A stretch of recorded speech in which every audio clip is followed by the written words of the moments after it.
পবিত্র জিলহজ মাস চলছে, যে মাসটি অত্যন্ত বরকতপূর্ণ এবং ফজিলতের একটি মাস। আজকে পুরো জিলহজ মাসের ফজিলত সম্পর্কে না, বরং জিলহজ মাসের যে প্রথম 10টি দিন আছে, এই 10 দিন আল্লাহ তাআলার কাছে কতটা মর্যাদাবান সে বিষয়ে কিঞ্চিত আলোকপাত করার চেষ্টা করব। আল্লাহ রাসূল সাল্লাল্লাহু আলাইহি ওয়াসাল্লাম হাদিসের মধ্যে বলেন, মা মিন আইয়ামিন আল আমালু ফিহিন্না আহাব্বু ইলাল্লাহি তাআলা মিন হাযিহিল আইয়াম।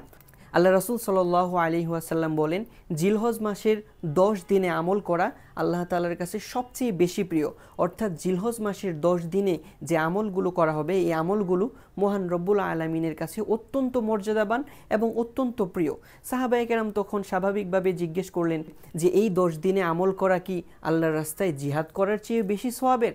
আল্লাহ রাসূল সাল্লাল্লাহু আলাইহি ওয়াসাল্লাম জবাব দিলেন, ওয়ালাল জিহাদু ফি সাবিলিল্লাহ, এই 10 দিনে ইবাদত করা আল্লাহর রাস্তায় জিহাদ করার চাইতে বেশি সওয়াবের। সুবহানাল্লাহ।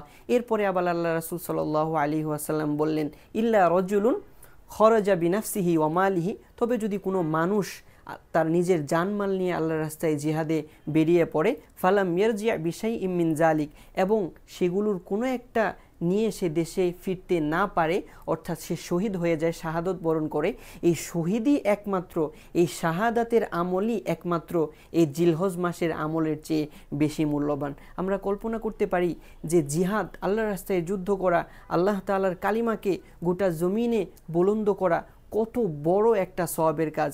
এলাই কালিমাতুল্লাহের জন্য যুদ্ধে যাওয়া, এটা কত বড় একটা সওয়াবের কাজ। কিন্তু আল্লাহ রাসূল সাল্লাল্লাহু আলাইহি ওয়াসাল্লাম বললেন যে জিলহজ মাসের 10 দিনে আমল করা, ইবাদত করা জিহাদে যাওয়ার চাইতে বেশি সওয়াবের। আমরা ইমাজিন করতে পারি যে কতটা বরকতপূর্ণ এবং কতটা ফজিলতপূর্ণ এই 10 দিন। সো এই 10 দিন আমরা কি আমল করব, আল্লাহ রাসূল সাল্লাল্লাহু আলাইহি ওয়াসাল্লাম সেটাও আমাদেরকে শিখিয়ে দিয়েছেন।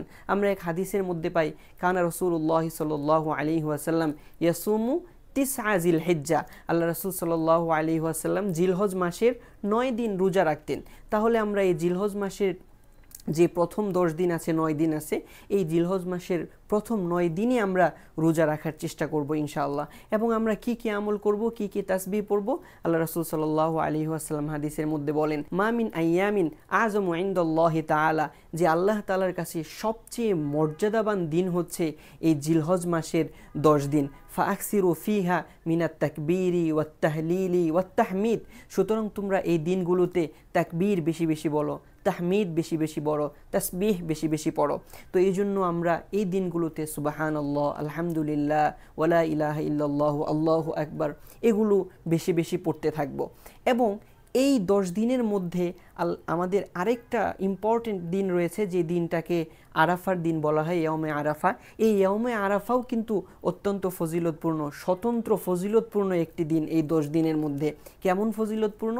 আল্লাহ রাসূল সাল্লাল্লাহু আলাইহি ওয়াসাল্লাম হাদিসের মধ্যে বলেন, সিয়ামু ইয়াউমি আরাফা আহতাসিবু আলাল্লাহ আন ইউকাফিরাস সানাতাল্লাতী ক্বাবলা ওয়াল্লাতী বা'দা, কেউ যদি আরাফার দিনে রোজা রাখে তাহলে মহান রব্বুল আলামিন তার বিগত 1 বছর এবং সামনের 1 বছরের গুনাহ মাফ করে দিবেন। সুবহানাল্লাহ, কত ফজিলতপূর্ণ একটি দিন আরাফা। তো আরাফার দিনটাও আমরা রোজা রাখার চেষ্টা করব। এবং আরাফার দিনে আমরা কি দোয়া করব, আল্লাহ রাসূল সাল্লাল্লাহু আলাইহি ওয়াসাল্লাম সেটাও শিখিয়ে দিয়েছেন যে খয়রুদ দুআই দুআউ ইয়াউমি আরাফা, যে আরাফার দিনের দোয়াই হলো শ্রেষ্ঠ দোয়া। ওয়া খয়রু মা কুলতু আনা ওয়ান নাবিয়্যুনা মিন বাদি, এবং আমি এবং আমার পূর্ববর্তী নবীরা যে দোয়া করেছেন, যে দোয়া পড়েছেন, সেটাই হচ্ছে শ্রেষ্ঠ দোয়া। সেই শ্রেষ্ঠ দোয়াটা কি?